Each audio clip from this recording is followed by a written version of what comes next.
Welcome to this week's episode of DPR Friday. I'm Thais Carter, Director of Content for Advanced Star Dental Media. In honor of the 30-year anniversary of 3M Dental and ESPE Dental merging, Steve Bonfig, Global Communications Manager for 3M ESPE, is on today's program via satellite. Steve, why did a partnership of this kind make sense for 3M Dental and ESPE Dental AG? Well, both 3M Dental and ESPE AG certainly were respected in their areas of strength, but their areas of strength, both product-wise and geographically, were different. Where 3M Dental was strong in relative terms, ESPE AG was weak, and vice versa. Where ESPE AG was strong in Western Europe, 3M Dental at the time was in relative terms weak. So from a geographical standpoint, it made a great deal of sense.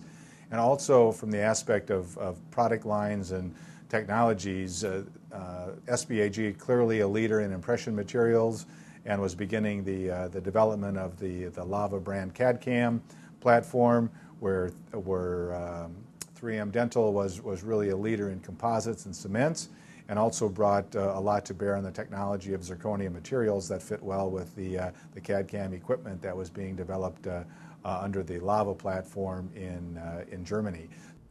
In light of that, describe the process of integration. How did these two different companies with different cultures become one? Well, I need to be clear, I wasn't there at the time of the actual integration. I came along about 5 years later, but there's enough history here and enough stories that I feel I've got a pretty good sense of what it was like and how that happened. And I think in large part, it's important to understand that the cultures really weren't that different to begin with. Yes, you have German-speaking people in Germany and obviously English-speaking people here in the United States. But in the end, there was very much company cultures of uncompromising ethics, commitment to R&D, doing things right by the customer, a passion for being in the dental industry. So those things really kind of bound things together right from the start, regardless of what you had for a first language. So that helped. What was the most challenging part of the integration?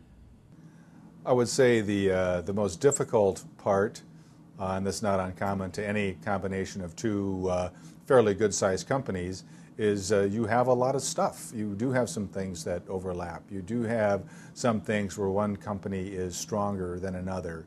The dental industry, of course, has some fairly long and complicated names, so you have a lot of brands that need to be sorted out. So I would say the most difficult part is literally sorting out and rationalizing what do you keep, what doesn't it make sense to keep, who has the best of what particular product or product line. So it's just that kind of that sorting out and that rationalizing process of who has the best and what makes the most sense to keep, and are there some things that it no longer makes sense to keep.